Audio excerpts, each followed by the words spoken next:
그래서 오늘 볼 거는 키에르케고르가 생각하는 이 3단계가 있어요. 뭐냐면 이 자료는 제가 이 그림을 가져온 데는 제가 올려드릴게요. 이거는 이제 미적인 거는 감각적인 거예요. 그러니까 자기를 위해서 끊임없이 반복하는 거예요. 향락을.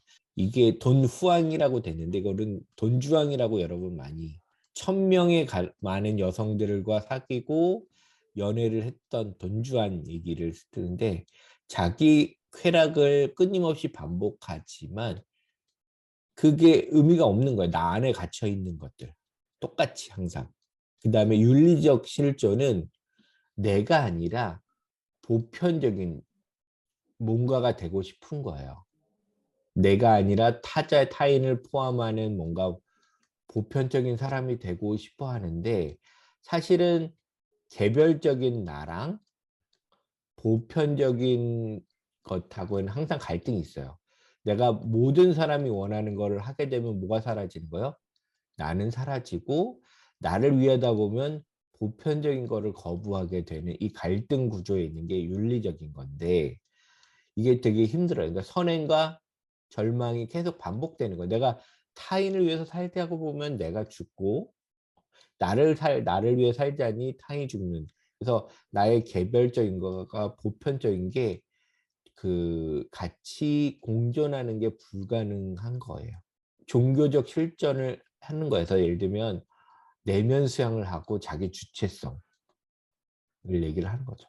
내가 내면을 잘 기르면 나는 종교적인 사람이 될 거야. 그래서 근데 절대적 목적과 상대적 목적에 또 갈등이 돼요. 여기 또 그러면 여기서 이렇게 겹쳐져 있잖아요. 이 말은 뭐냐면 여전히 윤리적인 갈등에서 해결하지 못한 거예요. 마지막으로 종교적인 건 뭐냐면 부조리함에 대한 인식이에요. 부조리함. 어쩔 수 없는 거. 절대적인 역설을 인정을 하는 거예요. 그러니까 보편이 내가 개별과 보편이 있으면 나는 개별이잖아요. 개별이 나 개인이 모든 것을 생각하기 힘드니까 어느 순간 뭐요? 신이 보편이잖아요. 모든 것을 다 감싸는 신이 자기가 자기를 유한하게 만들고 이 세상에 왔음을 깨닫게 되는 거. 그러니까 절대성의 역설이라는 거. 나는 신 앞에서 항상 혼자라는 거. 나는 우리 침묵 영화도 봤었잖아요.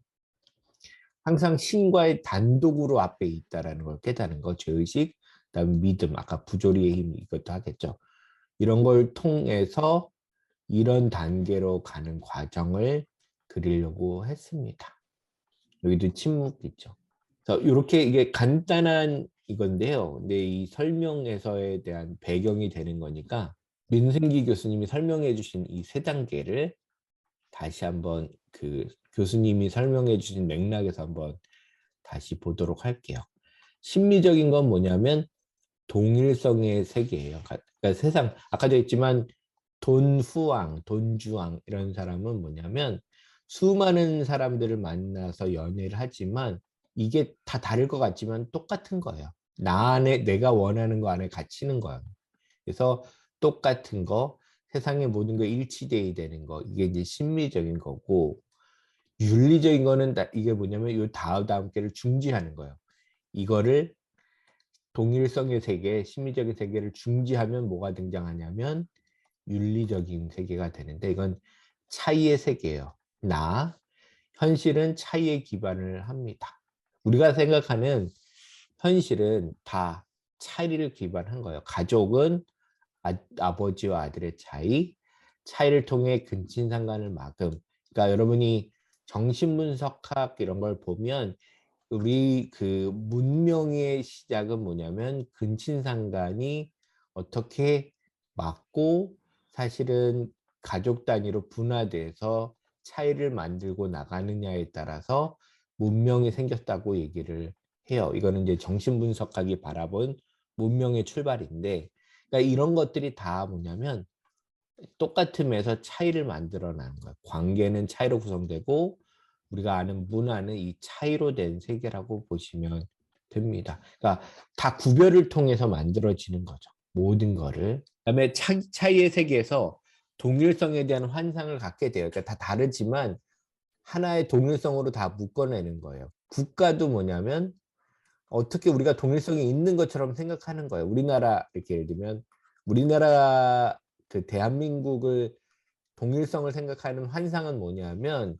단일 민족이라는 뭐 환상이 있어요. 여러분 아마 요즘엔 한 10만 원만 내면 DNA 검사를 하고 여러분이 갖고 있는 조상에 대해서 알 수 있어요. 근데 대부분 나는 진짜 한국 사람이라고 생각했는데 일본 사람 40%, 중국 사람 40%, 아랍계 20%, 등등 해서 외국 사람일 확률이 또 되게 있거든요. 그러니까 사실은 여러분 이걸 다 일일이 분석을 해본다면 이 동일성은 사실 없는데 우리는 동일성이 있다고 환상을 갖고 살아요. 다 차이의 세계에 살지만. 그래서 공동체, 조화, 일치, 같음은 사실은 이 윤리적 세계에서는 허구로 존재하지만 문제는 이 허구가 없으면 우리는 살 수가 없어요. 예를 들면 우리나라 애국심이 있어야 달거든요. 사실은 지금 이 시대를 신냉전주의라고 부르잖아요. 지금 이제 중국하고 미국하고 싸우고 러시아랑 우크라이나를 편한 유럽하고 또 싸우고 그다음에 우리나라는 뭐요? 중일 사이에서 지금 싸우고 있고 그다음에 그러니까 러시아 유럽 또 여기 벨라루스도 있고 등등등 사실은 다 두 개로 쪼개져 있고 엄청난 싸움을 하는 이 가운데서 우리가 살 수 있는 방법은 이 환상이 필요해. 뭐냐면 국가가 소중하다라는 환상이 없으면 나의 그 안전도 담보를 할 수가 없는 거야. 그러니까 이 허구지만 이 허구가 있어야 우리가 살아갈 수밖에 없는 것들이 있습니다. 이 공동체, 그러니까 사실 윤리적인 세계는 이렇게 구성되어 있고 아까도 했지만 윤리의 그 키오르케고로가 생각했던 윤리는 뭐냐면 나라는 개별과 윤리적인 보편성 사이에 해결할 수 없는 게 있어요. 그러니까 우리가 보편성과 개별성을 왔다 갔다 해야 돼요. 나만 생각할 수 없고 보편성만 생각하면 나라는 개별자는 죽어요. 그러면 안 되죠. 그래서 나의 주장을 하다가 나 이렇게 하면 이기적이지 않을까라고 끊임없이 왔다 갔다 하는 상태가 윤리적인 상태가 되는 겁니다. 그 다음 단계가 뭐냐면 종교적인 건데 윤리적인 것에 또 중지가 되는데 이거는 그 여기 있는 이 윤리적인 걸 통합하는 게 아니에요. 유사성, 이거 심리적인 것도 아니고 이 차이도 아닌 특히 초월이 아닌 공간 이렇게 있잖아요. 그 아까도 얘기했지만 가장 안 좋은 건 뭐예요? 종교적인 것에 이 세계 밖에 초월의 공간을 또 마련하는 것이 위험성이 있어요. 그래서 항상 종교는 저는 이제 힌두교 여러분 했을 때 힌두교가 이 다른 세계로 확장되지 않는 이유가 뭐냐면 여기 끊임없는 윤회 안에 갇히게 하고 그 다음에 벗어날 수 없는 경계를 만든 다음에 초월성의 공간을 따로 만들어 놓은 거죠. 해결할 수 없도록. 초월성의 공간을 따로 마련한 거예요. 그렇기 때문에 이 안에서 끊임없이 이 초월성을 보면서 우리는 그냥 자기가 주어진 하나의 역할만 끊임없이 하는 과정을 만들어 놓은 힌두교가 어떻게 보면 이 세상에서 인정을 받기는 좀 힘들고 그냥 지역으로만 남겨 있는 거죠, 그냥. 그래서 다른 것보다는 확장성이 떨어지는 이유가 아마 이런 초월성이 있는데 여기 있는 것처럼 초월이 아닌 공간이죠. 그러니까 예를 들면 심리적인 것처럼 모든 것이 똑같거나 다 모든 것이 차이로만 이루어진 것들이 아닌 공간을 종교적인 거라고 할 수 있습니다. 통합하는 게 아니라. 이거는 아까도 얘기했지만 뭐죠? 부조리를 인정하는 공간이 되는 겁니다. 중지는 아까도 얘기했지만 심리, 윤리, 종교 이렇게 세 단계잖아요.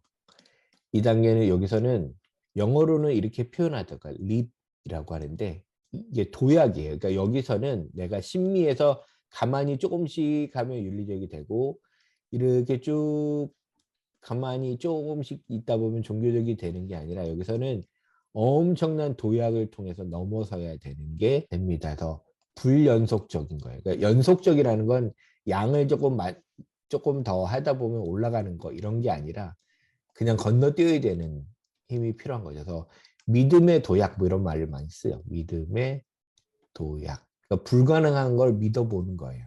인간을 연속에서 파악할 수는 없어요. 우리가 인간을 예를 들면 연속으로 파악하면 뭐냐면 이거는 사회과학에서는 이렇게 인간을 이해하려고 하죠. 통계로, 추세로. 통계를 보니 인간은 이렇다. 추세선을 이렇게 보면 인간이 이렇게 해서 이런 행동을 할 것이다라고 연속적으로 파악하려고 하는 게 사회과학인데, 근데 이렇게 철학에서 그다음에 종교학에서 보는 인간은 이런 연속으로 할 수 없어요. 그러면 인간이 이런 걸로 설명이 된다면 인간은 자유라는 건 없어요.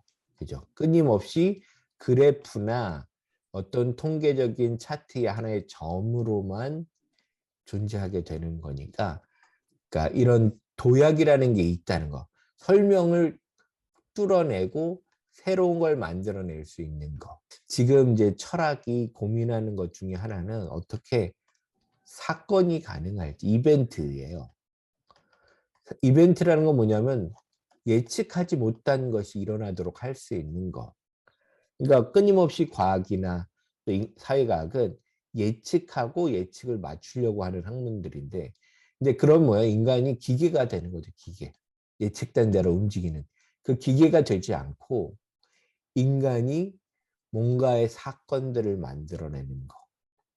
그다음에 우리가 사는 공간은 자본주의잖아요.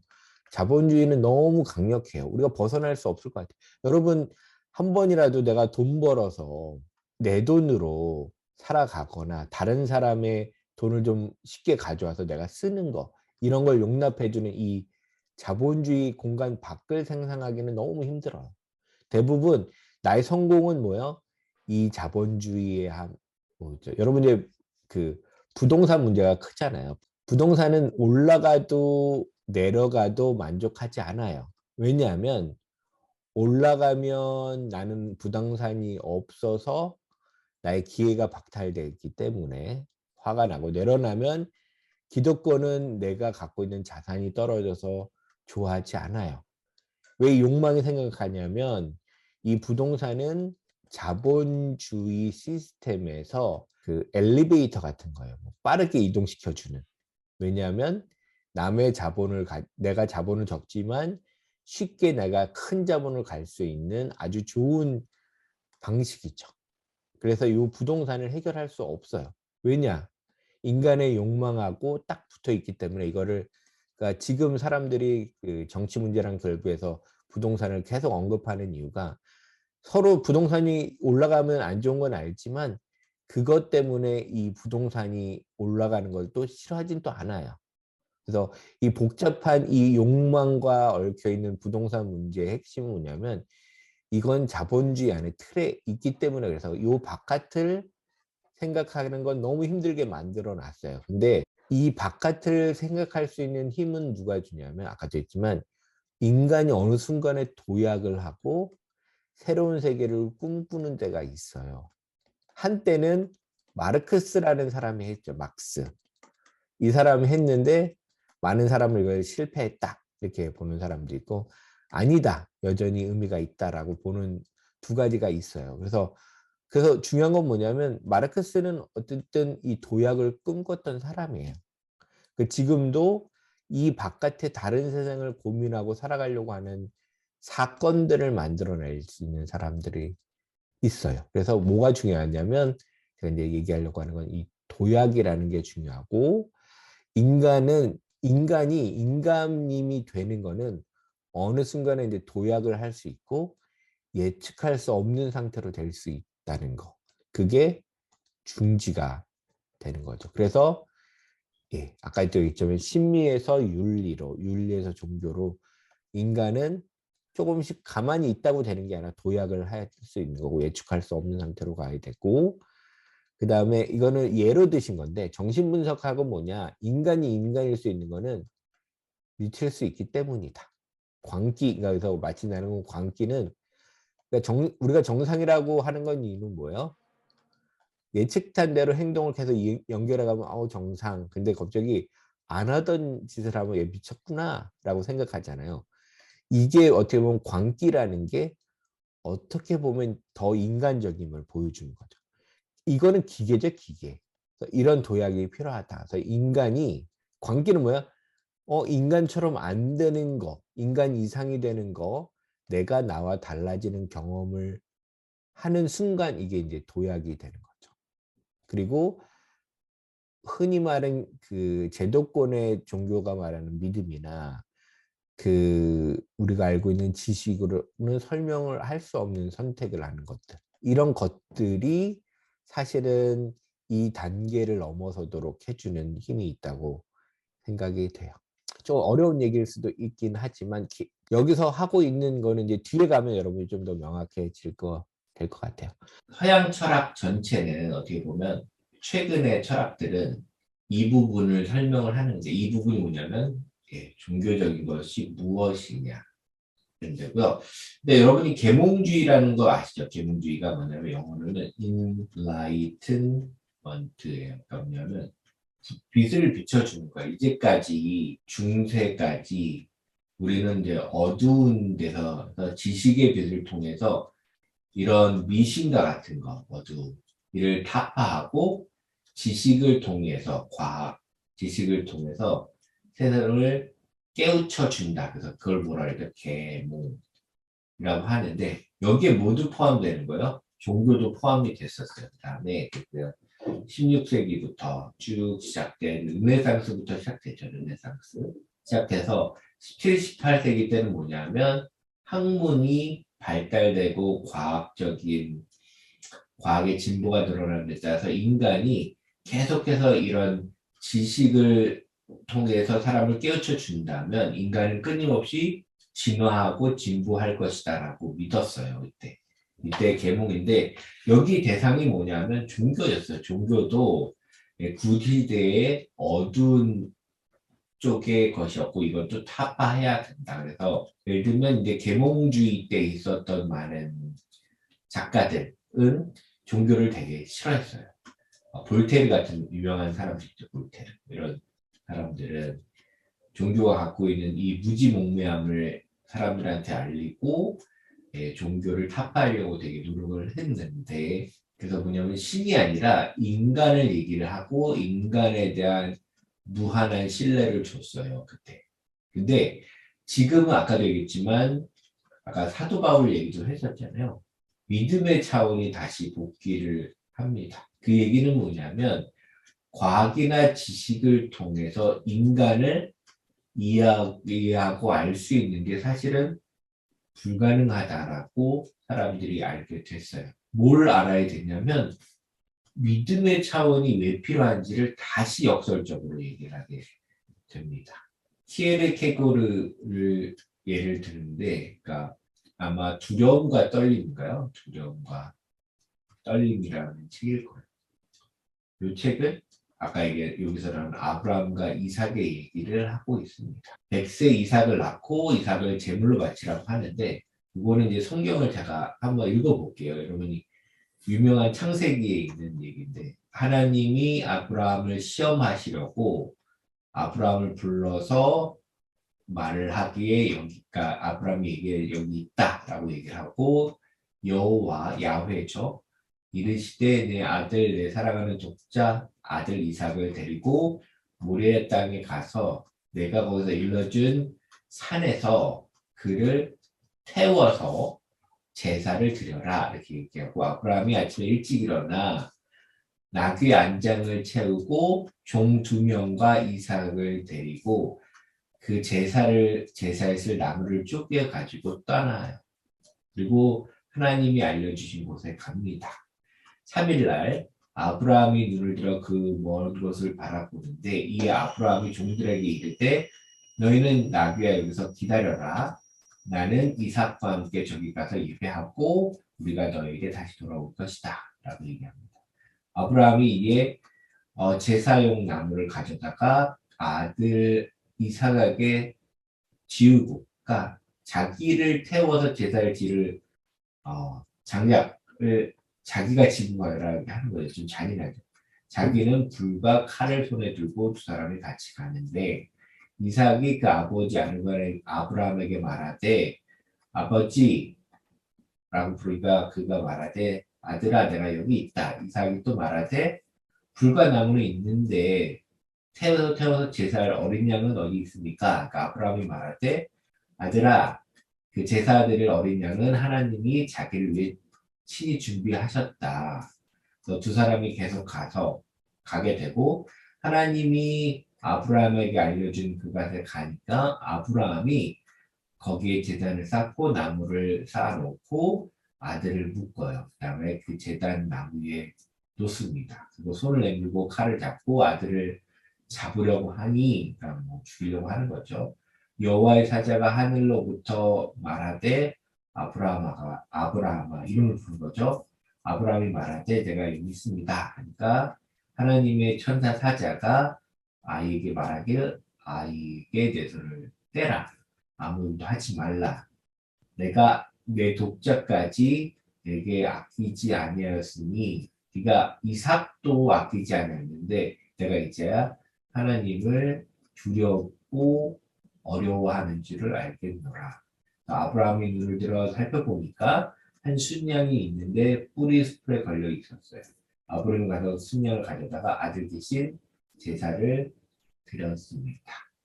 이 부분이 그 유명한 구절인데 이 부분을 케르케고르가 이 책에서 설명을 하고 있습니다. 그래서 아브라함은 아무도 이해하지 않아요. 왜? 아무도 신을 이해할 수 없어요. 종교적인 것은 윤리적인 상태의 이해가 불가능해요. 왜냐하면 이건 말로 표현할 수 없어서 침묵을 하는 거죠. 그러니까 윤리적인 의무가 중지되는 거예요. 아버지가 아들을 죽일 수 없어요.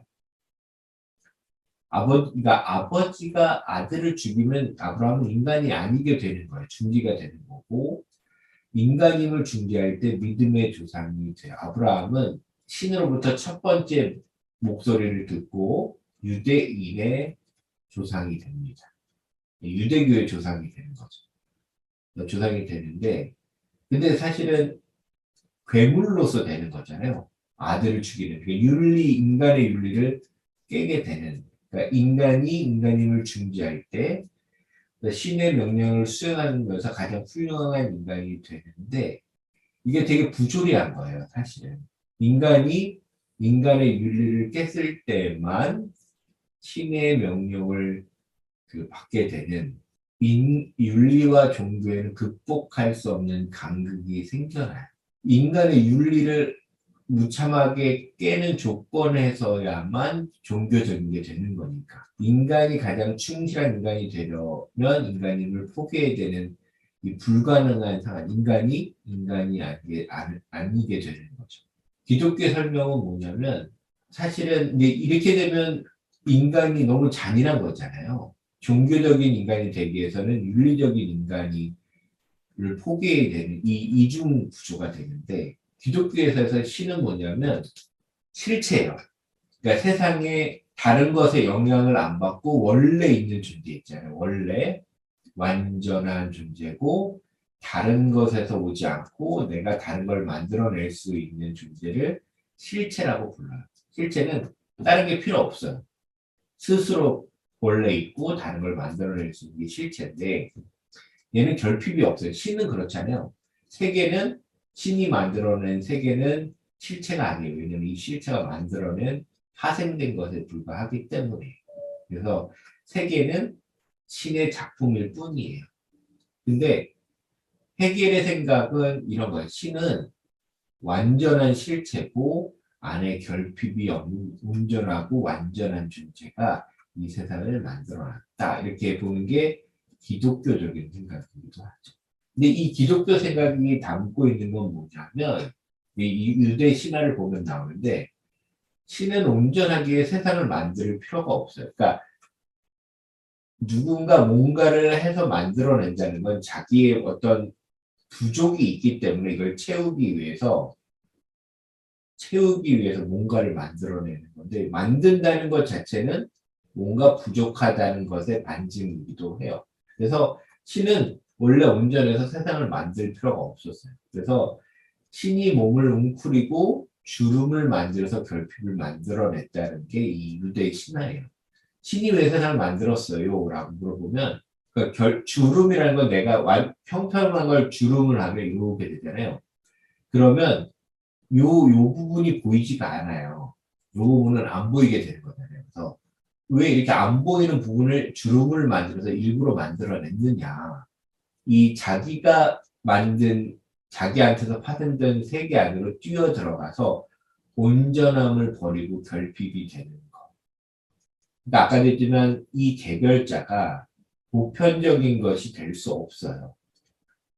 왜냐하면 나는 타인들만 생각하면 내가 죽어요. 내가 아니라 다른 사람을 위해서 살겠다 이런 사람은 별로 없어요. 왜냐하면 이렇게 하면 내가 죽기 때문에 견디기가 너무 힘들어요. 그래서 타인을 생각했다가 아니야 이렇게 되죠. 여러분 이제 백신 문제도 그런 거잖아요. 내가 다른 사람을 생각하면 이제 백신을 맞아야지. 내 가족을 위해서도 하다가 그 부작용이 겁나. 그러면 개별자로 왔다가 아니야 그래도 나 때문에 이게 이게 코로나가 우리 국가뿐만 아니라 가족과 내가 있는 공동체 위험 요소가 되면 안 되겠지, 맞아야 되겠지, 왔다 갔다 하는 거잖아요. 그러니까 끊임없는 이 갈등 구조에 있는 건데, 근데 이 보편이 나한테 들어오는 거예요. 그래서 안으로 들어와서 온전함을 버리고 신이 결핍이 됐어요. 이게 뭐냐면 그리스도 예수죠, 보통. 그러니까 예수는 신인데 자기가 인간의 유한성을 잊고 이 세상에 자기가 만든 세상에 들어온 신의 결핍이죠. 결핍. 결핍된 주체가 되는데 이게 거꾸로 얘기하면 이게 기독교적인 사랑으로 볼 수 있습니다. 그래서 이거는 초월적 종교가 아니에요. 이거는 이제 여기서는 이제 기독교를 현대 철학자들이 기독교가 옳다라는 걸 주장하려고 하는 주장이 아니라 이런 구조가 되어야 된다는 얘기를 하는 거예요. 그러니까 초월적인 게 아니라 신이 이 안에 결핍으로 들어와 있는 상황. 그러니까 인간의 초월이 아니라 초월적인 것 같아 보였던 신이 인간이 돼서 우리 세계 안에 들어와야 되는데, 근데 이 세계 안에 신이 들어와 있는데 우리는 신을 잘 알 수 없어요. 그러니까 인간 사회 요소가 될 수가 없어요. 그래서 여러분 이제 그 성경을 읽어보면 그 예수가 자기를 표현하는 거는 자기는 아무도 반겨주지 않는 사람이라고 얘기를 해요. 인간이 감당할 수 없는 어떤 공백으로 존재하는 거죠. 그래서 인간은 뭘 포함하고 있는 거예요? 인간 사이에 들어온 이 공백과 같이 살아야 돼요. 그래서 인간은 인간 이상이 되어야 되는 거. 그다음에 신이 인간 안에 공백으로, 그다음에 그래서 이 공백을 갖고 살아가야 돼. 이 공식에 따르면 인간 플러스 항상 뭐가 있어요? 공백이 있는 것으로 인간 이상인 것으로 만들어준 거죠. 아까도 얘기했죠. 계속 얘기했는데 초월이 아닌 공백으로서 신적 공간이 생겨난다. 여기서 초월시켜서 여기 있는 게 아니라 이게 우리가 알 수 없는 공백으로 이렇게 들어와 있는 거니까 내가 나와 다르게 될 수 있는 가능성을 갖게 되는 거예요. 나는 내가 알 수 없는 뭔가가 들어가 있어요. 그러니까 종교적인 경험은 초월적인 걸 경험하는 게 아니라 나의 어떤 자리가 비어 있음을 깨닫게 되는 거고, 그래서 이게 비어 있는 건 내가 예측하거나 알 수 있는 게 아니기 때문에 이 종교적인 것은 내가 지금의 나와 다른 것이 되고, 이거는 알 수 없는 거니까 여기는 투컴이라고 표현하시죠. 투컴. 도래할 거예요. 옛날에 지금 이제 와 있는 게 아니라 난 잘 알 수 없지만 항상 뭔가 도래할 수 있을지도 모른다. 내가 변화를 할 수도 있을지도 모른다. 근데 그건 예상할 수 없다. 기득권은 비종교적인 거니까 원래 갖고 있는 걸 지키려고 하는 거. 그다음에 근데 뭐냐면 이 공백을 갖게 되면 뭐냐면 나와 다른 것을 공감하는 내 안에 공백이 있잖아요. 이 공백을 인정하는 거거든. 나는 온전하지 않고 뭔가 비어 있기 때문에 이걸 내 안으로 받아들인 거는 다른 것을 공감할 수 있는 능력이 되는 거예요. 신이 인간을 공감하는 것은 우월한 위치에서 하찮은 인간을 껴안는 거, 것이 아닌 거예요. 그러니까 이거는 초월이면 이 하찮은 인간을 껴안는 거. 우리가 타인을 인정하는 방식이 있어요. 저 위에서 하찮은 타인을 내가 아래로 깔아보고 동정할 수 있죠. 동정하는 거.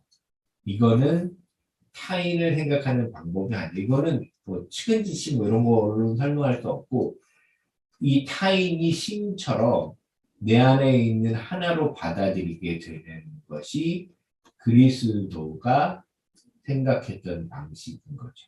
그래서 성경에 보면 이런 구절이 있어요.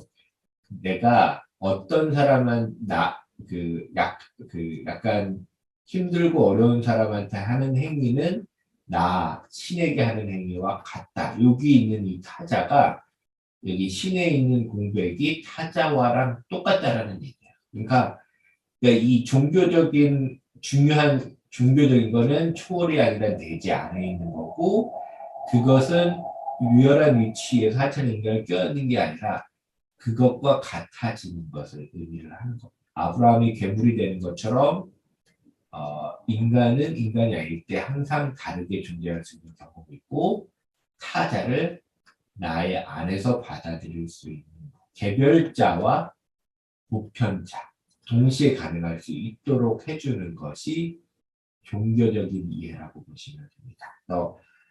제 설명이 좀 어려울 수도 있긴 있었는데 철학적으로 보면 단순한 윤리는 나를 위한 거였죠. 그리고 윤리는 되게 부조리해요. 왜냐하면 나를 생각하면 타자를 할 수 없고 타자를 생각하면 나를 생각할 수 없는 건데 신이 이게 종교가 생각하는 건 뭐냐면 내 안에 결핍된 신이 내 안에 들어와 있고 그거를 타자랑 똑같이 생각해서 다른 사람을 내가 어떻게 받아들일 수 있는지를 알게끔 해주는 게 종교적인 거라고 볼 수도 있죠. 그러니까 이렇게 생각해 보면 좋을 것 같아요. 그러니까 종교가 윤리적이라고 할 때 윤리라고 하면 여기서 말하는 건 타자를 어떻게 다른 사람을 내가 받아들일 수 있느냐라는 문제라면 종교가 보여주는 건 뭐냐면 세상에서 가장 보편적이고 온전한 신이 내 안에 하나의 결핍으로 들어와 있어서 그 결핍이 타자도 내 안으로 받아들일 수 있게끔 해주는 역할을 한다. 좀 이제 복잡한 말인데 여러분들 고민해 보면 좀 이해가 될 거라는 생각이 듭니다. 그래서 일단은 여기까지 한번 설명을 해봤고요.